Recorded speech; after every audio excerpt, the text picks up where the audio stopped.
주간 동안 주의 은혜 가운데 평안하셨습니까? 옆에 사람하고 인사합시다. 사랑합니다. 축복합니다. 제목이 있습니다. 제목 같이 읽겠습니다. 만일 부활이 없다면 아멘. 오늘 이제 제목 오늘 계속해서 바울이 만일 이런 단어를 계속 써요. 만일 그리스도께 살아나지 못하셨다면, 만일 부활이 없다면, 만일 그리스도께서 살아나신 일이 그게 없다면, 이런 식으로 해서 부활이 없다면 우리의 신앙은 대체 어떻게 된 거냐, 이런 얘기를 할 거거든요. 15장을 시작하면서 바울은 고린도 교회에 이 부활에 대해서 얘기를 할 때 내가 이미 받은 것을 너에게 전했다, 그리고 너희가 그것을 받았다, 이렇게 말해서 사도적 전승을 따라서 사도들은 배우고 또 가르치고 전하고 이런 과정을 거친다 그랬잖아요. 그러니까 바울이 지금 그러고 있다고 말하고 있는 거예요. 그런 상태에서 지금 바울은 그 앞에 우리가 읽은 말씀 이전에 우리가 잘 아는 말씀이 있거든요. 10절을 좀 봐봐요. 10절. 그러나 내가 나된 것은 하나님 은혜로 된 것이니 내게 주신 그의 은혜가 헛되지 아니하여 내가 모든 사도들보다 더 많이 수고하였으나 내가 한 것이 아니요 오직 나와 함께 하신 하나님의 은혜로라. 그래요. 나의 나된 것은 하나님의 은혜다, 이렇게 말해요.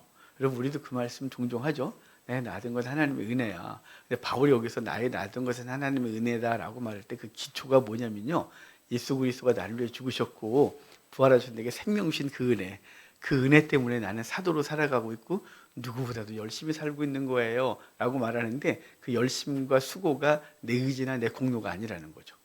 오늘 장로님 기도하실 때 이제 그 기도하시면서 우리 속에는 교만들, 우리 속에 자기가 주인이 된 얘기들, 이런 얘기를 하셨어요.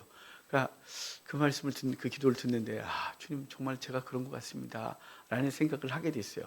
우리는 오늘도 예배 전에 그렇게 기도했거든요. 주여, 우리의 신앙이 옳습니까? 늘 점검해야 되잖아요.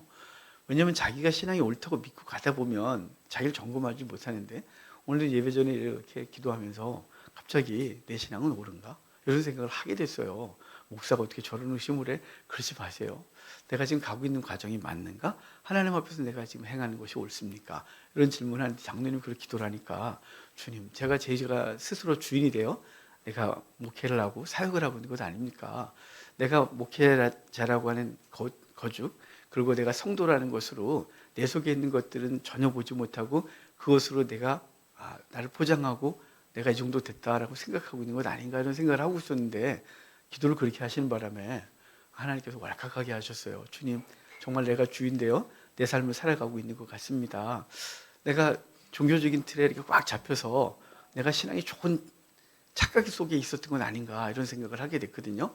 그러니까 바울이 누군가가 보면 대단히 열심히 사람이잖아요. 아주 멋있어요.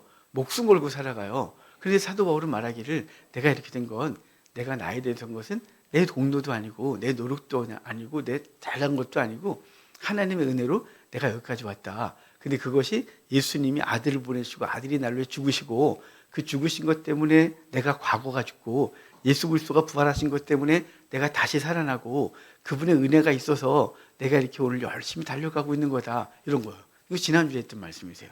이제 그렇게 해놓고 다시 그들을 향하여 부활에 대한 얘기를 하는데요, 그 부활이 얼마나 중요한지를 오늘 교리적인 얘기래요. 오늘 되게 딱딱한 얘기일 수 있거든요. 근데 이 딱딱한 얘기라도 이게 얼마나 중요한지를 바울이 2번을 반복해요. 오늘 본문에서 2번을 반복하면서 만일 이러면서, 만일 부활이 없다면 우리가 믿는 신앙은 어떤 것이냐, 이 신앙이 대체 어떻게 존재할 수 있느냐, 이렇게 얘기를 하거든요. 그러니까 부활은 모든 신앙인의, 우리 기독교의 기초예요. 예수 그리스도가 죽으시고 부활하신 것, 이것이 없인 우리 기독교가 존재할 수 없다. 이거는 바울은 강력한 어조로 말하고 있거든요. 우리 그거를 한 절씩 읽어가면서 보도록 하겠습니다. 12절이에요. 12절 같이 읽겠습니다. 그리스도께서 죽은 자 가운데서 다시 살아나셨다 전파되었거늘 너희 중에서 어떤 사람들은 어찌하여 죽은 자 가운데서 부활이 없다 하느냐. 아멘. 우리 지난주에 그랬어요. 고린도 교회가 부활이 없다는 사람이 많다고. 근데 고린도 교회만이 아니라 초대교회 때 그 헬라 문화권에 있는 사람들이 부활을 믿질 않았어요. 복음을 받아들였는데 하나님도 믿어요. 예수님도 믿어요. 교회 가서 신앙생활도 해요. 그런데 부활을 안 믿었어요. 그 부활을 안 믿은 건 그 헬라 철학 이혼론 때문에 그랬잖아요. 육은 부정하고 영은 거룩한데 그 거룩한 영이 육과 함께 할 수 없다는 그것이 기초가 됐고요. 그리고 그들 속에 유명한 말이 있었다 그랬잖아요. 소마 세마라는 단어. 소마는 육체고요. 세마는 무덤이에요. 그래서 육체는 영혼의 무덤이다. 이런 생각을 갖고 있었기 때문에 그 영혼이 해방되는 건 죽음이에요. 그래서 죽는 것을 통해서 육체는 버려지고 영혼은 새로운 어떤 과정을 거치는 거니까. 근데 기독교는요. 영혼만 구원받는 게 아니라 육체도 함께 구원받는 거예요. 그러니까 당시 철학적인 사람들은 야 어떻게 육체가 부활하냐. 육체는 부정한데 육체는 끝난 거지. 그 거룩한 영혼이 육체 안에 갇혀 살았었는데 죽음을 통하여 육체에서 해방됐는데 아니 다시 육체 가운데 갇히는 게 말이 되느냐라고 해서 당시 헬라 철학을 갖고 있던 사람들이 그 안에 들어와 있음에도 불구하고 그것을 버리지 못하고 예수 그리스도의 부활도 온전히 믿지 못했죠. 그래서 초대교회 때요. 이단이 있었는데 이건 또 신학적인 얘기를 하는데 우리 기독교는 양성론 그래요. 발음을 제가 양성론 그러는데요. 예수님의 신성과 인성을 다 인정하는 거예요. 예수님은 신으로 이 땅에 오셨을 때 육신을 갖고 오셨다. 그래서 그분이 육체를 갖고 인간을 위해 죽으셨다라고 하는 걸 믿는 거예요. 그렇지만 동시에 그는 하나님이셨다. 이거 양성론이거든요. 근데 신이시면서 동시에 인간임을 믿는 거예요. 근데 초대교회 때 중요한 이단이 단성론이 있어요. 단성론은 육체를 인정하지 않는 거예요. 예수님이 어떻게 그 하나님이 육체에 거할 수 있냐? 그럴 수 없다라고 하는 게 단성론이거든요. 근데 그게 초대교회 때 엄청나게 강력한 영향력을 끼쳤어요. 그 단성론 이단 사상을 가지고 교회가 설립된 곳이 어디냐면요. 이집트예요. 비록 마가가 이집트의 복음을 전했거든요. 마가가 처음부터 그렇게 가르친 건 아니에요. 하지만 그 철학이 이집트 기독교를 붙들고 그래서 이집트 기독교를 koptik교 그러거든요. 거기 단성론만 인정해요. 예수님의 육신을 인정하지 않아요. 신성만 인정하는 교회예요. 지금도 그 koptik교는 그 교를 가지고 가거든요. 그래서 koptik교와 일반 개신교가 소통할 때 그 문제가 약간 걸려요. 복음 증거할 때 예수님을 전하고 예수님 믿으면 구원받는 걸 다 동일하게 말하는데 교리가 다른 건 별로 없거든요. 근데 중요한 교리인 예수님의 육신을 인정하고 싶지 않아요. 당시 철학 사상이 지금까지 가고 있는 거죠. 그러니까 예수님의 육신의 부활을 믿을 수가 없는 거예요. 받아들일 수가 없는 거죠. 그래서 바울은 말하는 거예요. 너희 중에 이 부활을 믿지 않는 자가 많다. 부활을 믿을 수가 없다고 말하는 자들이 있구나. 왜냐하면 너희가 그 철학에 사로잡혀 있기 때문이라고 말하고 싶은데 여기 철학 얘기를 하지 않죠. 초대교회 때 그랬단 말이에요. 그래서 어떤 사람들은 어찌하여 죽은 자 가운데서 부활이 없다 하느냐 이렇게 말하잖아요.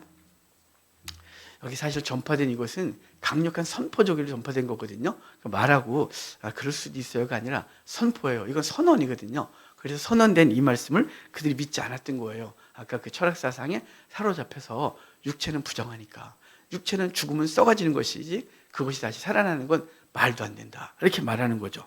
자, 그럼 그 다음 걸 좀 볼까요? 13절이에요. 13절 같이 읽읍시다. 만일 죽은 자의 부활이 아멘.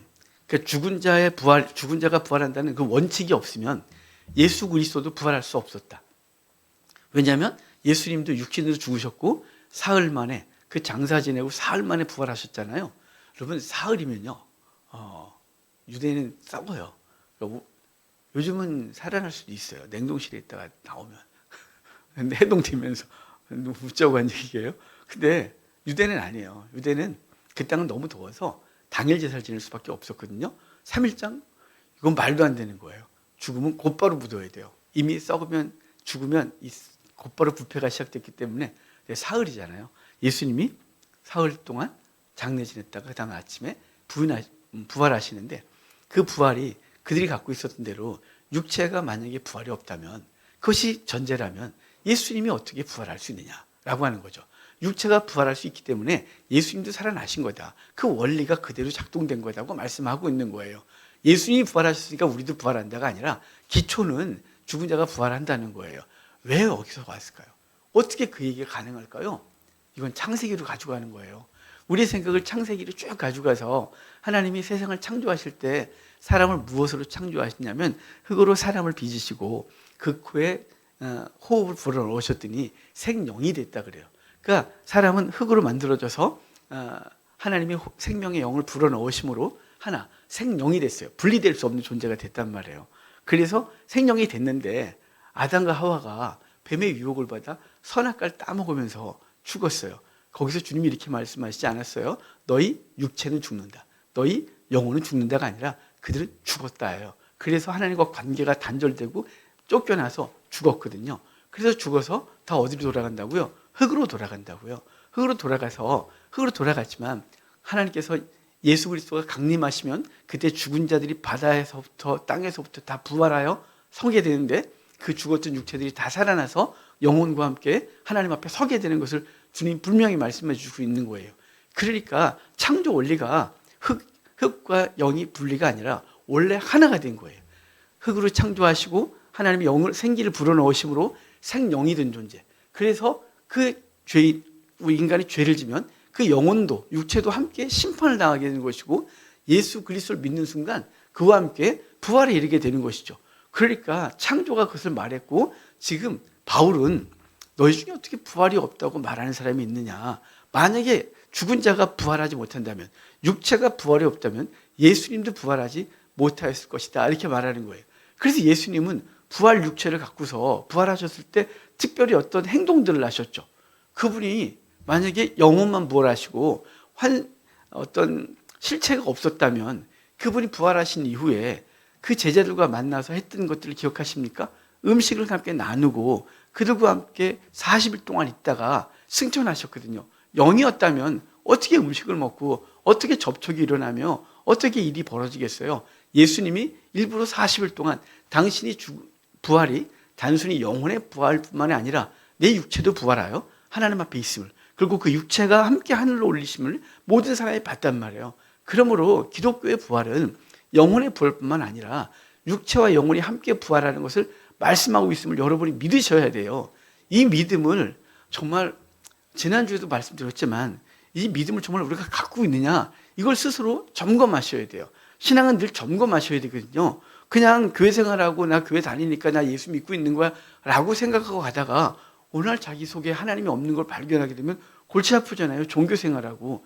종교 생활이 아니고요, 기독교는 인격적 관계거든요. 하나님과 내가 늘 교통하는 거예요. 그래서 내가 그분 앞에 바른지, 내가 그분과 바른 동행을 하고 있는지를 늘 점검하다 보면 늘 어떨 땐 괴롭고 우리의 모습이 너무 악해서 하나님 앞에 내가 왜 이럴까 싶을 때가 있단 말이에요. 그 점검을 하고 가는 사람들이 되어야 되는데요. 특별히 기초가 뭐냐면 예수 그리스도가 죽으시고 부활하셨고 그것을 내게 성령께서 내게 그것을 주심으로 나도 그리스도와 함께 죽었고 그리스도와 함께 살아서 영원한 나라를 소망하고 이 땅을 살고 있다는 것을 믿는 믿음이 우리 속에 기본으로 있어야 되는 거예요. 많은 사람들이, 많은 기독교인들이 교회 다니는데 이 기본적 교리와 기본적 믿음이 없기 때문에 교회를 떠나는 거예요. 얼마나 많은 교인들이 교회를 떠났어요. 지금 약 30에서 40%가 교회를 안 나오거든요. 찝찝하니까 자기의 종교는 기독교라고 해요. 하나님 믿긴 한다고 하지만 믿는 것하고 그 자기가 믿는다고 말하는 것과 실제 믿는 것이 같아져야 되는 거 아니겠어요? 왜 그러냐면 기초가 없기 때문에 그래요. 가장 기초는 예수님이 내 죄를 짊어지고 죽으셨고 그분이 살아나심으로 나도 그와 함께 살아났다는 거죠. 이것이 기본적으로 믿어져야 우리의 신앙생활이 공허하지 않거든요. 근데 우리 참 공허해요. 그래서 우리 14절이 바로 그 헛되다는 단어를 반복할 거거든요. 14절 봐봐요. 14절 같이 읽겠습니다. 그리스도께서 만일 다시 살아나지 못하였으면 우리가 전파하는 것도 헛것이요 또 너희 믿음도 헛것이다. 여기 헛것이다가 케노스라는 헬라어거든요. 근데 아까 10절에서도 그 단어를 썼었어요.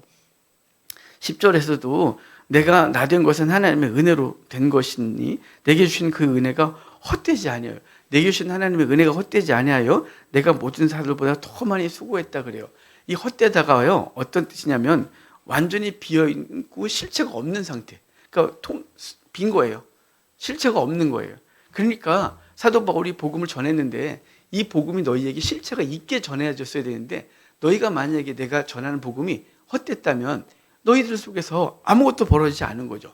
근데 주님께서 내게 주신 복음이 헛되지 않았다. 이 말은 내게 그 복음과 함께 그 내용이 내 속에 들어왔고 그것 때문에 내가 변했고 난 그것 때문에 삶을 살아가고 있다는 거예요. 그래서 여기 그리스도께서 만일 다시 살아나지 못하셨으면 우리가 전파하는 것도 헛것. 그러니까 사도 바울이 복음을 전하는 것이 헛것이다 이 말은 실체가 없는 공허한 소리라는 거죠. 그러니까 실체가 없는 소리를 열심히 떠들었고 사람들은 그 실체 없는 소리를 듣고 그리고 종교행위 했다는 거예요. 그렇구나라고. 그러니까 여러분, 여러분에게 전해진 복음이 성경을 읽으면서 그 말씀이 우리 속에 실체가 있게 다가와야 되죠. 그냥 공허한 소리로 꽹과리처럼 띵띵 울리고 끝나는 것이 아니라 그것이 의미 있게 다가와야 되지 않겠어요? 의미 있게 다가오는 말과 그렇지 않은 말이 굉장히 차이가 있잖아요. 제가 뭐에 집중을 하면 주변 소리가 하나도 안 들려요. 저보고 막 소리 질러요. 왜 말 안 하냐고. 저는 안 들렸어요. 뭔가 집중을 하면 소리가 안 들려요. 근데 이제 그러니까 제가 집중할 때 누가 막 떠들면 기분이 나쁘긴 해요. 그래서 집중을 떨어뜨리면 승질을 나긴 하지만요. 근데 웬만하면 주변에서 막 떠든 얘기가 제가 무슨 소리인지 하나도 못 들어요. 그게 공허하게 들린 거죠. 하지만 제가 집중을 하고 들으면 그 소리가 무슨 말인지 그리고 그것을 되게 나를 움직이고 그것에 대해서 반응하게 되고 이게 공허하지 않은 거죠. 그러니까 사도 바울이 복음을 전했는데 그것이 너에게 전한 것이 헛되지 않아야 된다는 거예요. 근데 복음 그리스도가 부활함이 없었다면 내가 전하는 것이 알맹이 없는 소리만 떠든 거다. 이런 거죠. 그 다음에 또 너희 믿음도 헛것이요. 너희가 지금 교회 다닌다고 하고 믿는다고 하지만 죽으심과 부활을 믿지 않았다면 너희들의 믿음도 헛것이다. 이렇게 말하는 거예요. 그러니까 교회 다니는 사람들이 예수 그리스도의 죽으심과 부활을 믿지 않는 것은 헛된 거예요. 그러니까 무슨 얘기냐면 나 죽어봐야 알아. 이것도 뭘까요? 예수 그리스도 나를 위해 죽으셨고 내가 그리스도와 함께 살아났던 것에 대해서 분명한 믿음이 없기 때문에 공허한 소리가 들리신 거예요. 이게 얼마나 공허해요. 열심히 종교생활 했는데 그 앞에 갔는데 힘든 거죠. 만약에 여러분 우리가 신앙생활 열심히 했는데 만약 하나님 나라가 없다. 우리 뭐예요? 왜 이러고 있는 거예요? 우리 왜 여기 와서 이러고 앉아 있어요? 여러분이 그렇게 힘들어 번 돈을 왜 헌금을 하세요? 말도 안 되는 거죠. 왜 그 만나면 불편한 사람들과 함께 교회 생활하면서 불편해. 이 사람과 함께 밥을 먹고 함께 하나님 나라를 세우고 서로 사랑하려고 애쓰고 왼수 같은 인간을 용서하고 왜 이래요? 부활이 없다면 이 땅에서 자기 좋은 대로 살면 되죠. 그런데 우리 기독교 신앙은요. 죽으심과 부활이 기초가 돼야 그 다음에 이유가 있어요. 그러니까 바울이 말하는 거죠. 예수 그리스도의 부활이 없다면 내가 전한 것도 공허해. 실체가 없는 거예요. 너희의 믿음 되게 멋있어 보이는데 막 뜨겁게 기도도 하고 찬송도 열심히 하는데 그 부활이 없다면 너희의 믿음은 헛것이지. 그냥 공허한 외침이잖아. 공허한 종교행위잖아. 이렇게 말하고 있는 거죠.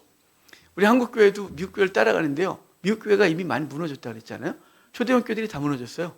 그리고 근데 그 초대형 교회들이 무너지기 전의 모습이 우리 주일 오전에 영상 보는 거 있잖아요. 그런 거예요. 그 무지하게 큰 교회들. 정말 무슨 실내 그 경기장 같은 곳에서 정말 몇만 명이 예배하고 정말 그 소리 가서 한번 예배 드리고 싶어 싶거든 하거든요. 제가 미국에 갔을 때 그 LA 모자이크 교회에 갔었어요. 근데 주일날 어떻게 그게 겹쳐서 예배 드렸는데요. 와, 좋긴 하더라고요. 극장을 빌려서 이제 망한 극장을 임대해서 예배하는데요. 새까매요 다. 그리고 여기서 막 사이키 조명 같은 게 막 반짝반짝하고 찬양단 나오는데 구름 같은 거 샥 바닥에 깔리고 이게 뭐 하는 거야? 그랬어요. 이게 뭐 하는 거야 대체? 그랬는데 어찌됐거나 그런데 예배 때 목사님 청바지 입고 딱 나와갖고 요만한 태블릿하고 예배 드리고 적응이 잘 안 되긴 했지만 그래도 사람들이 청년들이 이렇게 많았어요. 청년들이 많고 찬양 막 하는데 일단 찬양할 때 대부분 우리 찬양하고 걔네 찬양하고 같기 때문에 걔네가 영어로 할 뿐이지 우리는 한글로 하고 영어로 하면 따라할 수 정도는 영어로 하고 못 따라하겠으면 한글 하고 그러면 됐어요. 예배 끝나고 돌아오는데 되게 분위기는 좋았고 그런데 뭐가 남았지? 근데 메시지는 하나도 안 남은 거예요. 제게 못 알아듣는 것도 있지만요. 그래서 우리 성경 용어는 그래도 전문 용어니까 그래도 맨날 성경 얘기니까 대충 알아들어요. 그런데 그건 남지 않고 그 분위기만 남은 거예요. 그래서 밀교회 10여 년 전에 사람들이 막 그렇게 했어요. 근데 지금 다 무너졌어요. 왜 그럴까요? 오늘 계속 말씀드리는 거 있어요. 기초가 없어서 그래요. 내가 예수님을 왜 믿는지, 내가 믿는 예수님은 어떤 분인지, 나와 그분은 어떤 관계인지, 내가 예수님을 믿어서 내 생명은 어떻게 됐는지 이걸 계속 점검하고 그것이 분명히 받아들였어야 그 모든 것들이 유익한데요. 그런 것은 없고 그 화려한 예배만 있었기 때문에 그 공허함에 무너진 거예요. 그래서 바울이 말하는 거예요.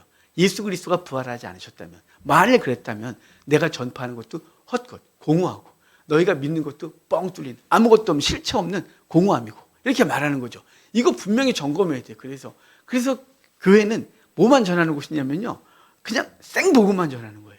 생복음이 계속 전하면 맨 처음 되게 지루하지만요, 이것이 듣기 시작하고 그리고 이 속에 남기 시작하면 그게 우리를 움직여요. 누가 나를 이렇게 해라 저렇게 해라 하지 않아도 나를 움직이는 원동력이 되어줘요. 근데 우리 속엔 그게 지루하고 재미가 없으니까 교회 가서 위로받고 좋은 얘기 듣고 잘 된다는 얘기를 듣고 돌아와야 뭔가 기분이 좋으니까 계속 그런 얘기만 계속한 거예요. 번영신학이 기초가 돼갖고요, 한국교회가 다 무너지고 있거든요. 원칙으로 돌아가야 돼요. 여러분만큼이라도 원칙으로 돌아가야 돼요. 복음이 뭘 말하는지, 성경이 왜 기록되는지, 예수님은 왜 죽으셨는지, 그분이 왜 성령을 내게 주셨는지, 나는 왜 오늘 교회 나와야 되는지, 이 아까운 시간에 여기 와서 앉아있는지 이게 분명해지지 않으면 그냥 막연히 종교 생활하고 내가 이거 하면 혹시 벌 받을 것 같고 이렇게 하면 내 마음이 평안하니까, 여러분 평안하면 여기 없으면 안 된다니까요. 여기 별로 안 평안하다니까요. 저기 산에 가서 절에 가서요, 띵 울리고 시냇물 절절. 그런데 거기 앉아 계시면 훨씬 평안해요.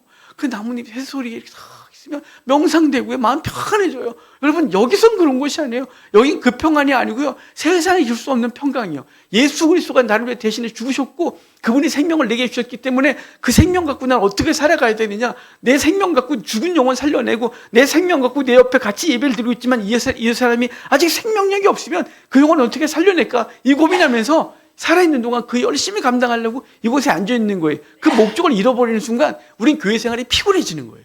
얼마나 피곤해지는 거예요. 헌금하래지, 예배 때 나오래지, 성경 공부하래지, 뭐 좀 하래지, 전도해야지. 정말 피곤하거든요. 여러분 복음의 기초가 없으면 우리 신앙생활은 공허한 것이에요. 자, 세 번째 거 좀 볼까요? 그 공허함에 대한 얘기를 할 때 15절 봐요. 15절 같이 읽겠습니다. 또 우리가 하나님의 거짓 증인으로 발견되리니 우리가 하나님이 그리스도를 다시 살리셨다고 증언하였습니다. 만일 죽은 자가 다시 살아나는 일이 없으면 하나님이 그리스도를 다시 살리지 아니하셨습니다. 사도 바울은요, 만일 그리스도가 부활하지 않으셨다면 우리가 전하는 것도 헛것, 너희의 믿음도 헛것, 그리고 심지어는 난 거짓말쟁이, 이렇게 말하는 거예요. 난 거짓말쟁이가 되는 것이다, 이렇게 말하거든요. 초대교회 때 예수 그리스도가 부활하셨을 때 그 관리들이 뭐라고 군사들한테 시켰습니까? 사도들이, 제자들이 시체를 훔쳐갔다고 그렇게 말하라고 그 병사들에게 거짓말을 입에 넣었거든요. 그럼 그 말을 계속 전했어요. 제자들이 훔쳐갔다고. 근데 제자들은요, 아니라고, 부활하셨다고. 그럼 둘 중에 하나는 거짓말일 거 아니에요.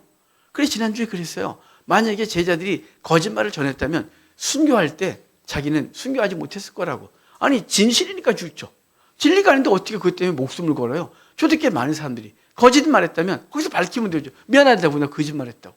그럼 되는 거 아니겠어요? 그런데 그들이 죽을 수 있었던 이유는 그들이 경험한 게 진리였기 때문에 그 진리를 부인할 수 없었던 것이죠. 사도 바울이 말하는 거예요. 내가 만약에 그리스도가 부활하지 않으셨다면 내가 전하는 것, 우리 사도들이 전하는 건 다 거짓말쟁이라고, 거짓말이라고. 여러분 어떠십니까? 예수 그리스도가 부활한 걸 진짜 믿습니까? 그러면요, 반응이 따라 나와요. 주님 때문에 삶을 거는 능력이 생겨요. 제가 군대 갈 때요, 하나님이 안 계신 것 같았어요. 왜냐하면 제가 고등학교 3학년 때 강력하게 하나님을 만났거든요.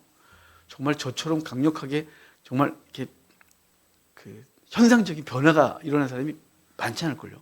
하여간 그걸 간증할 시간은 아니니까. 그리고 고3 때 하나님 만나고 나서 숫기 없는 제가 맨날 저 뒤에 앉아있고, 목사님이 황규관 기도하세요 그러면 기도합시다 그러고 도망갔어요.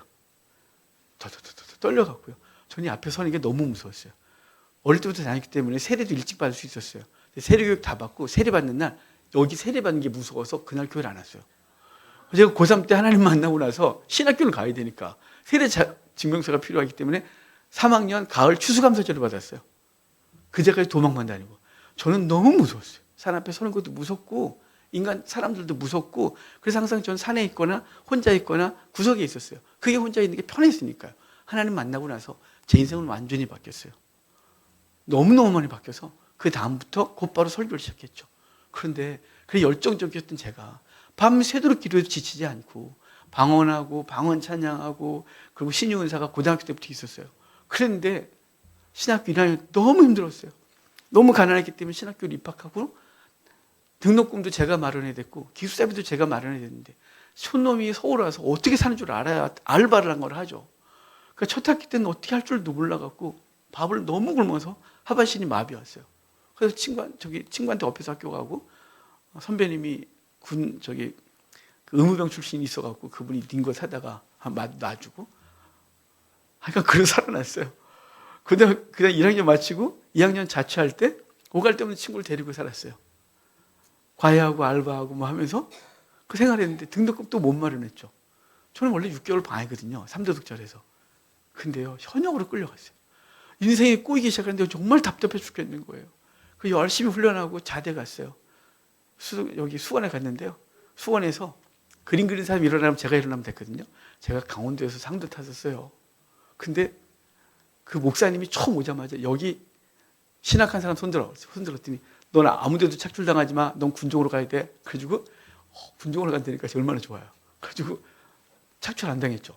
차 탔을 사람 탁 일어나려다가 말았어요. 그러니까 거기 군단에서 행동부 뽑을 때 뽑힐 수 있었는데 제가 안 했어요. 근데 맨 마지막에 저를 안 부르는 거예요. 그러더니 저는 세상에서 특공대가 있다는 건 그때 처음 알았어요. 전 영화에 나오는 줄 알았어요. 근데 막 무섭게 생기는지 오더니 저를 데려가는 거예요. 저를 데려가는데 저를 안 데려갔어요. 몇 명 가다가. 얘는 안 데려간대요. 너무 작아서 얘 데려가서 훈련하다가 죽으면 네가 책임지래요. 그래서 이틀 동안 안 갔어요. 이틀 만에 다시 왔어요. 저 혼자 끌려갔어요. 그래서 하나님 앞에 너무 힘들었어요. 하나님 왜 이러시냐고. 하나님 안 계신 거 맞다고. 어떻게 이렇게 인생을 꼬냐고. 하나님 앞에 헌신하게 되었으면 등록금 좀 주시고. 아니 육방인데. 그리고 그 군사훈련도 안 들어가서 3개월 혜택도 없는데 나는. 하나님 왜 나를 또 거기다 이상한 데 보내시고. 정말 너무 힘들었어요. 오죽하면 제가 산에 가서 돌로 여기를 전갱을 찍었어요. 입원하고 싶어서. 너무 고통스러웠어요. 제 키로 감당할 수가 없었어요. 아니 키가 170 전후에 되는 친구하고 저하고 175 이상 되는 친구들 어떻게 싸워서 이겨요. 행군하면 뒤처지고 런닝하면 또 처지고 산악구부하면 뒤처지고 맨날 구르고 너무 힘들었어요. 근데 하나님 안 계신 것 같았는데요. 제 속에 요만한 게 있었어요. 혹시 계실지 몰라. 이거 있잖아요. 그것 때문에 예배를 못 빠지겠는 거예요. 예배 한 번도 빠진 적 없어요. 하나님 그것 때문에 요만한 믿음. 하나님은 완전히 계시다가도 아니고요. 계시지도 모른다는. 저를 만나셨던 그 하나님이 아직도 살아계시고 그분이 계실지도 모른다는 것 때문에 술, 담배 안 하고 내가 예배는 빠지지 않겠습니다. 혹시나 계실지 몰라서 너무 무서워서 그래도 믿음 지켰어요. 무지하게 맞았거든요. 예배당 갔다 오면 맞고 회식할 때 맞고 정말 무지하게 맞았어요. 그런데 단 한 번도 부정한 적이 없어요. 제대하고 나서도 6개월 동안 복학하고 났는데 안 계신 것 같은 거예요. 내가 위선을 떠는 것 같은 거예요. 내가 말하는 게 다 거짓말 같은 거예요. 학생들한테 설교할 때 거짓말 같은 거예요. 이걸 계속할 수가 없었어요. 그래서 하나님, 내가 그만할래요. 도저히 이제 믿을 수가 없어요. 안 믿는 게 안 계신 것 같아요. 그래서 성경 한번 읽고 그만둘게요. 성경이라도 한번 읽고. 그래서 기도원 들어가서 성경을 다 읽었는데 여기 하나님이 살아계신 거예요. 그래서 성경을 계속 울고 그래서 다시 할게요. 그 내려와서 3학년 등록을 하고 그리고 지금까지 왔어요. 여러분, 하나님이 예수 그리스도가 부활이 없다면 그분이 안 계시다면 우리의 전파하는 것도 없고 너의 믿음도 없고 그리고 나는 거짓말쟁이가 된다. 여러분, 제가 예수 그리스도의 부활과 그분의 생명이 없으면 그분이 살아계시다는 걸 믿지 못하면 오늘 저는 여러분에게 거짓말하는 거죠. 그러니까 고등 사기꾼이 되는 거예요. 종교 사기꾼. 여러분, 예수 그리스도의 부활은 분명하십니다. 그래서 사도들이 전해준 그것은 생명력이 있고요. 우리의 믿음은 기본이 있고요. 그리고 저와 여러분이 전하는 예수 그리스도에 대한 복음은 거짓이 아니라 진실할 수 있는 것입니다. 이것을 믿는 우리가 되기를 바랍니다. 자, 그 다음에 16절 볼까요? 같이 읽겠습니다. 만일 죽은 자가 다시 살아나는 일이 없으면 그리스도도 다시 살아나는 일이 없었을 터이요. 아까 했던 말 다시 반복이죠. 자, 17절 같이 봐요. 그리스도께서 다시 살아나신 일이 없으면 너희의 믿음도 헛되고 너희가 여전히 죄 가운데 있을 것이요. 아멘. 여기 헛되다 말이 나오죠. 근데 여기 헛되다와 14절에 헛되다는 단어가 달라요. 앞에 헛되다는 아까 케노스 그랬잖아요. 실체가 없는 그런 거라고. 그 공황, 뻥 뚫린 것 같은 거예요. 근데 여기 이 헛되다는 단어는요. 마타이오스 그런데요. 효력이 없다는 뜻이에요. 그러니까 효력이 있다는 것이에요. 그러니까 이 복음이 만약에 예수 그리스도가 죽음에서 부활하지 못했다면 이 복음은 효력이 없는 거다는 거죠. 내가 전한 이 말이 효력이 없는 거야 라고 해서 헛되다 이 말은, 다시 반대로 말하면 이 복음은 효력이 발생된다는 거예요. 어떤 효력이요? 우리가 죽지만, 우리가 언젠가는 육신이 죽지만 그 육신은 반드시 살아난다는 이 효력을 발생시킨다는 거예요. 그게 오늘 본문인 거죠. 그래서 저와 여러분은 예수 그리스도를 믿는 이 믿음이, 예수 그리스도가 나를 위해 죽으셨고 그분이 나를 살아나심으로 우리가 그를 믿는 자마다 함께 살고, 그것이 이제 우리 가운데 그 복음이 와서 그 효력을 발생시킨 거예요. 그의 죽으심이 효력을 발생시킨 거죠. 그래서 그리스도께서 다시 살아나신 일이 없으면 너희의 믿음도 헛되고 너희가 여전히 죄 가운데 있다. 그 믿음이 효력을 발생시킬 수가 없다. 그러니까 믿어야 효력이 발생된다. 뭘 믿어요? 예수 그리스도가 나를 위해 죽으시고 내가 그와 함께 살아났고 그것을 믿으면 효력이 발생된다는 거예요. 우리가 영원히 산다고 하는 말씀이에요. 자, 우리 18절, 19절 같이 읽겠습니다. 또한 그리스도 안에서 잠자는 자도 만일 그리스도 안에서 우리가 바라는 것이 다만 이 세상의 삶뿐이면 모든 사람 가운데 우리가 더욱 불쌍한 자니라. 여기 잠잔다는 표현이 있죠. 이 잠잔다는 건 깨어나는 걸 전제하는 거예요. 그러니까 사라지는 게 아니죠. 자고 있으면 깰 거니까요. 그러니까 이 잠잔다 이 말은 반드시 우리가 깨어날 것에 대한 것을 전제해요. 뿐만 아니라 만약에 깨어난 일이 없으면, 우리가 잠자다가 깨어난 일이 없으면 우리 망한 거다. 망한 거라는 거죠. 그 다음에 19절 후반에 우리가 더욱 불쌍한 자다. 그러니까 망하거나 불쌍한 거예요. 뭐가 없으면요? 부활이 없으면 망한 거죠. 열심히 살았는데 망한 거죠. 우리 둘째 딸이 대학교 다닐 때 저한테 매번 고백 말했어요. 아빠, 천국 없으면 어떡해? 아빠, 만약에 천국이 없으면 어떡할 거야? 네가 기도해봐. 나한테 배웠잖아. 네가 기도해. 네가 경험해야지 이제 내가 어떻게 너 가르쳐주니. 내가 뭐 어디서 보일 수 없고 네가 해. 그랬더니 그 녀석이 기도하고 그리고 선교단체가 훈련받더니 사모됐어요. 저한테 그렇게 묻던 애가. 그러니까 여러분, 만약에 부활이 없다면, 만약에 천국이 없다면 오늘 우리는 망한 거죠. 그러니까 아까운 돈 들여갖고, 아까운 시간 들이고, 아까운 에너지를 이렇게 살고 있는 거예요. 꼴보기 싫은 사람을 위해서 기도해야 되고, 그를 사랑해야 되고, 그를 살려내기 위해서 몸부림을 쳐야 되고, 아깝죠. 망한 거죠, 망한 거. 그 다음에 가장 불쌍하대요. 왜냐하면 초대교회 때 그리스도인들이 얼마나 박해를 당했습니까? 재산을 뺏겼고 심지어는 죽기까지 했어요. 그들이 만약에 부활이 없다면 세상에서 가장 불쌍한 자다, 이렇게 표현하고 있는 거예요. 제일 불쌍하죠. 여러분, 혹시 여러분 중에 믿지 않는 친구들이 여러분이 열심히 교회를 다니는 걸 보고 잘했다라고 하는 사람이 있습니까? 아니면 너 왜 그러니? 야, 너 왜 그러니? 왜 헛짓을 하냐? 이렇게 하는 사람이 있을 수 있으시겠죠. 저는 있어요. 저는 고향 친구들이 저보고 미친놈이라고 하는 친구도 있어요. 너 왜 그러냐? 너 왜 그러고 사냐 이거죠. 옥상으로 살아가는 거예요. 사실 열심히 살면, 동일한 시간을, 동일한 노력을 갖고 열심히 하면 거둬지는 게 있겠죠. 세상에서 열심히 살면 세상 거 얻었겠죠. 근데 교회 안에서 열심히 하면 세상 건 얻지를 못해요. 세상 건 별로 없고 늘 하나님의 나라에 은혜가 있는 거죠. 근데 세상 사람들 보기에는 가장 바보인 거죠. 그렇게 열심을 냈는데 너 그거밖에 안 되냐? 이거죠. 너 그렇게 열심히 공부하고 열심히 노력했는데 거기밖에 없느냐? 라고 하는 거예요. 이 땅의 목회자들이 7, 80%가 미자립이라 그랬잖아요. 우리 20%도 안 돼요. 한국교회는 자립교회가, 우리는 자립교회에 속해. 그래도 감사하게 이 자립교회가 없어요. 7, 80%가 안 되는데 그분은 은퇴하시면요. 여러분, 한국교회 목사님들이 왜 은퇴 때 그렇게 힘들어 하시는 줄 아세요? 은퇴하는 순간 먹고 살 방법이 없어요. 아니, 큰 교회는 그래도 뭐 나오잖아요. 왜 그분들은 욕심을 내는지 알 수가 없어요. 큰 교회는 연금도 나와요. 아파트도 주시더라고요, 나갈 때. 그리고 뭐 그냥 대우 좋더라고요. 근데 조그만 교회들은요, 은퇴하는 순간 아무것도 없어요. 우리 교회는요, 없어요. 저 기대 안 해요. 여러분, 저를 생각하지도 마세요. 제가 만약에 우리 교회가 유지되면 고맙겠지만, 저번에 그러더라고요, 어떤 집사님이. 우리 교회는 어떡하지? 나중에 제가 은퇴할 때. 뭘 어떻게 은퇴하긴. 파송 예배하고 끝나는 거지. 그래서 할렐루야. 그래서 우리 교회 끝나는 거지. 뭘 목사님 더, 여기 누가 와요? 목사님 없으면. 그래서 그래요. 그럼 또. 그래서요, 여러분, 우리 교회가 은혜를 주셔서 좀 더 부흥해서 후임이 와야 되고, 후임이 오시면 여러분, 후임 목사님 하나 사역하기도 힘들어요. 아니, 원로 목사 대부분 70%, 60에서 70% 사례비 주셔야 돼요. 그거 주시고 담임 목사 주시면 부교육자를 어떻게 모셔요? 부교육자 없이 담임 목사 혼자 하는 거죠. 200명 전후되는 교회가 부교육자를 못 모시는 거예요. 왜냐하면 원로 목사님 대우해 주잖아요. 우리 또 안 죽어요. 그래서 원로가 2시간이 돼요, 어떤 교회는. 여러분, 원로 2분을 모시려면, 와, 그 교회인데 제가 헌금해서 어떻게 하는 거예요? 다 목사들 사례해주고 끝나는 거예요. 그러니까 이 땅에 우리가 너무 답답하죠. 그러니까 미래가 없으니까 너무 염려가 되는 거예요. 그러니까 은퇴할 때쯤 되면 은퇴 안 하고 연장하고, 교단마다 요새 은퇴 연령 없애버렸어요. 없는 거 아십니까? 70에서 75세로 늘렸고요. 어떤 교단은. 그 다음에 은퇴 연령 없어요. 종신제예요, 우리 이제. 근데 저는 아니에요. 우리는 아니에요. 종신제로 옮기는 목사들이 진짜 많아요. 어떤 교단을 말하면 그렇지만. 그래, 다 옮겨요. 합동, 통합, 고심, 이쪽에서 다 얼리 가냐면 그 한 교단으로 가요. 그래서 지금 제일 큰 교단이 됐어요. 왜냐면 은퇴가 없어져서 그래요. 왜냐면 왜 은퇴가 없는 걸 기대할까요? 미래에 대한 소망이 육신이기 때문에 없어요.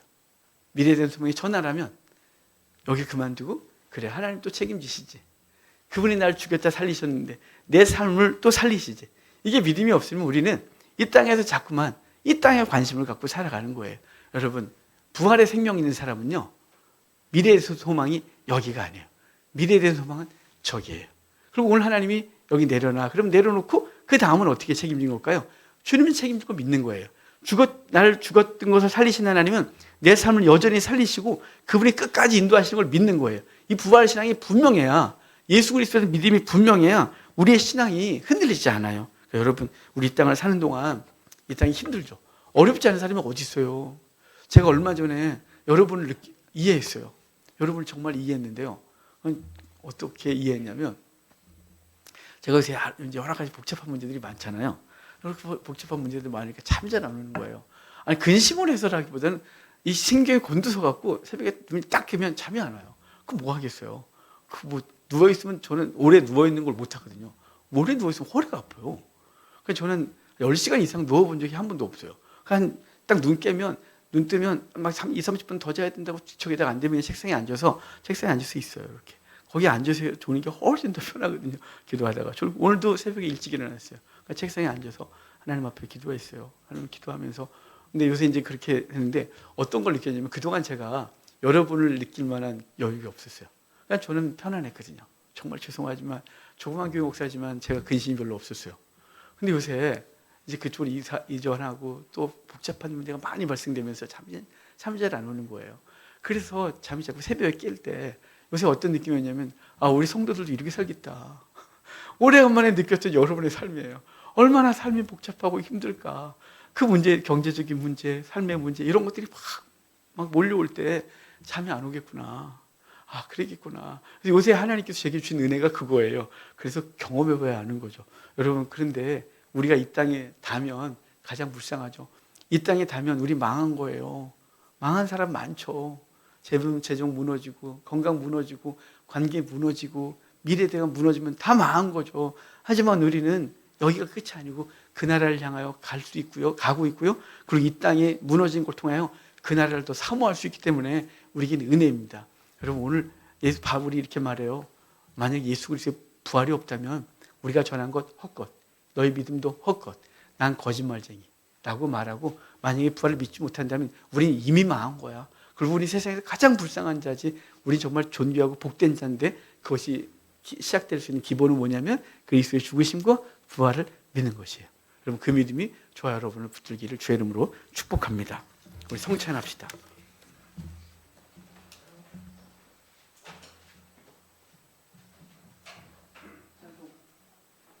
찬송가 262장입니다.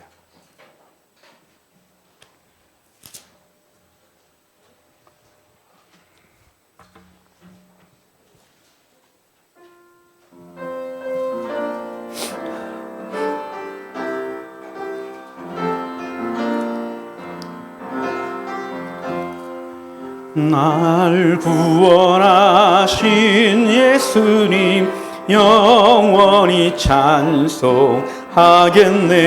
저 죄인 어서 주께 와 새 사유하심 받으라. 구하라 주실 것이요 찾으며 얻을 것이라. 죄 중에 상한 영혼을 주 온전하게 하시네. 주리 죄로 인하여 피 흘려 죽으셨으니 주밖에 없는 사랑을 만백성 알게 전하세.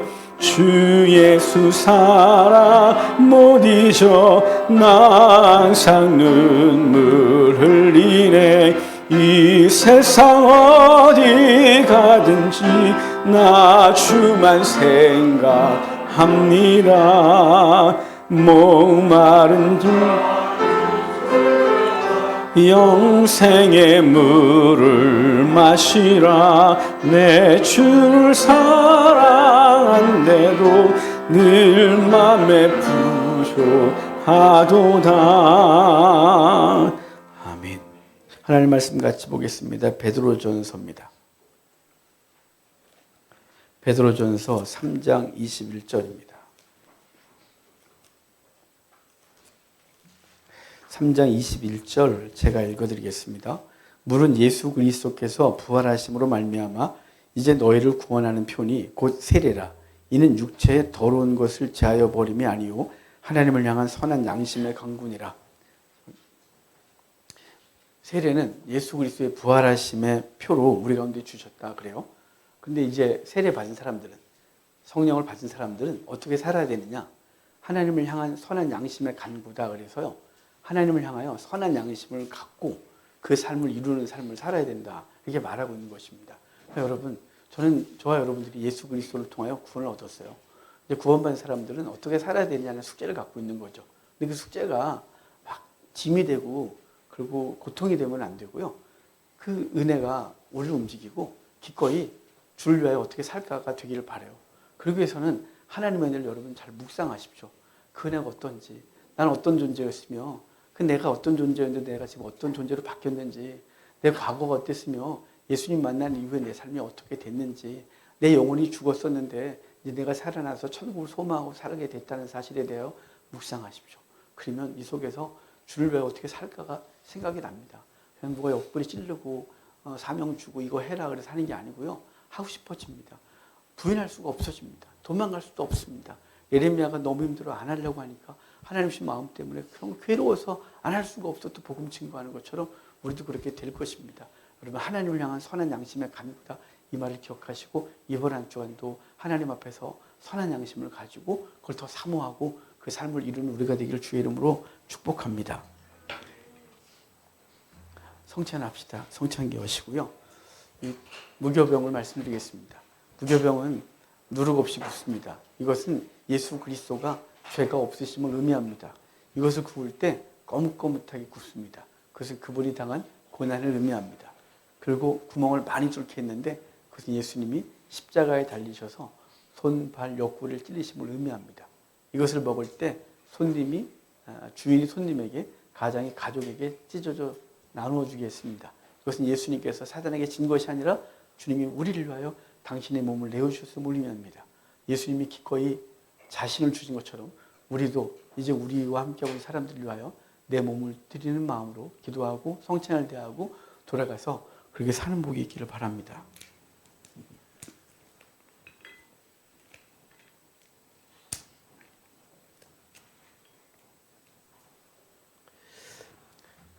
우리 떡을 들고 잠깐 기도하겠습니다. 기도하실 때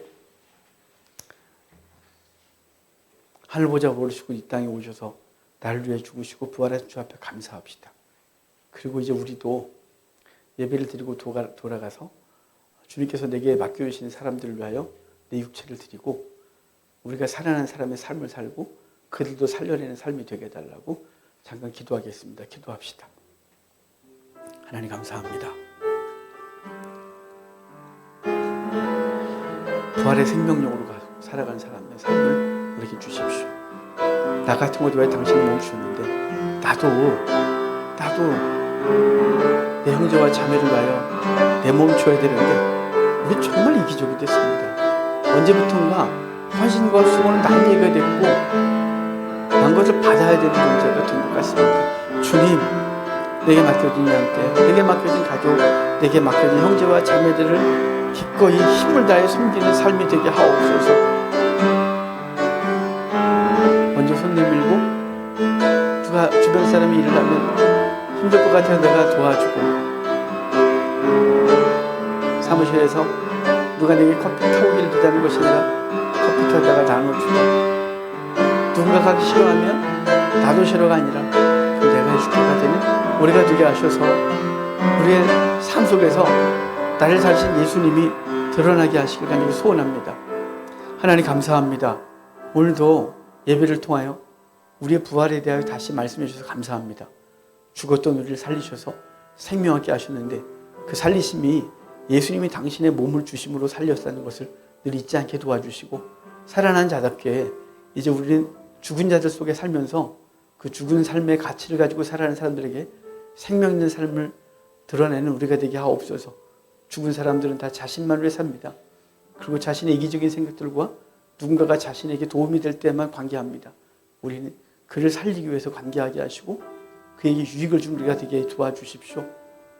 남들이 하기 싫은 건 우리가 하게 하시고, 그래서 그 살려내는데 우리의 삶이 쓰임받게 하옵소서. 가정에서 먼저 움직이게 하시고, 그 가족 구성원들을 살려내는 일에 내 자신을 드리게 하옵소서. 직장에서 섬김받고 대우받는 것에 익숙한 우리지만 먼저 손 내밀고 도와주고 섬겨주고 사랑하는 우리가 되게 하셔서 세상이 우리를 보고 예수님을 만나게 하시길 원합니다. 죽은 자들 세상 속에서 산 자의 모습을 보이는 우리가 되게 하옵소서. 감사합니다. 예수님의 이름으로 기도합니다. 아멘. 주님의 몸입니다.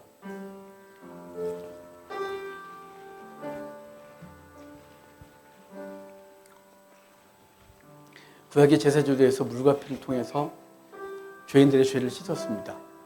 예수님은 십자가에서 물과 피를 다 쏟아 우리를 주셨습니다. 그래서 우리의 죄를 씻으셨고 생명 주셨습니다. 이제 우리도 돌아가서 정죄하고 지적하고 이런 거 그만하고 끌어안아주고 닦아주고 그들의 아픔을 이해하고 섬기는 우리가 돼서 영혼들을 살려내는 우리가 됩시다. 그래야 우리 가정 살고요, 주변 삽니다. 오늘 물과 피를 대하면서 우리도 생명을 위하여 쏟아내기를 다짐하는 시간 되도록 합시다.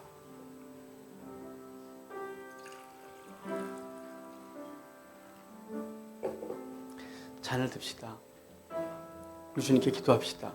주님, 어제도 난 부끄러웠고 그저께도 부끄러웠는데 주님은 나를 지적하지 않으시고 책망하지 않으시고 기억해 주지도 않으시고 그냥 여전히 사랑하시고 끌어안아 주시고 십자가에서 물과 피 다 쏟아 용서하시고 생명 살린 것으로 다 이루었다 하신 주여, 이제 나도 돌아가서 우리 삶에서 허물 많고 내게 아픔 주고 불편한 사람 그를 살려내기 위하여 주님 닮는 삶을 살도록 해달라고 잠깐 기도하겠습니다. 기도합시다.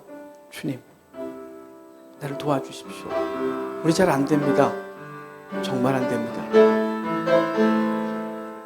겉으로 몸뚱아리 움직여 도울 수 있습니다. 몸뚱아리 움직여 섬겨줄 수 있습니다. 하지만 내 속은 여전히 이악 물고 싫어하고 여전히 내 속은 용서하지 못했고 내 속은 그에게 생명 주는 것이 있습니다.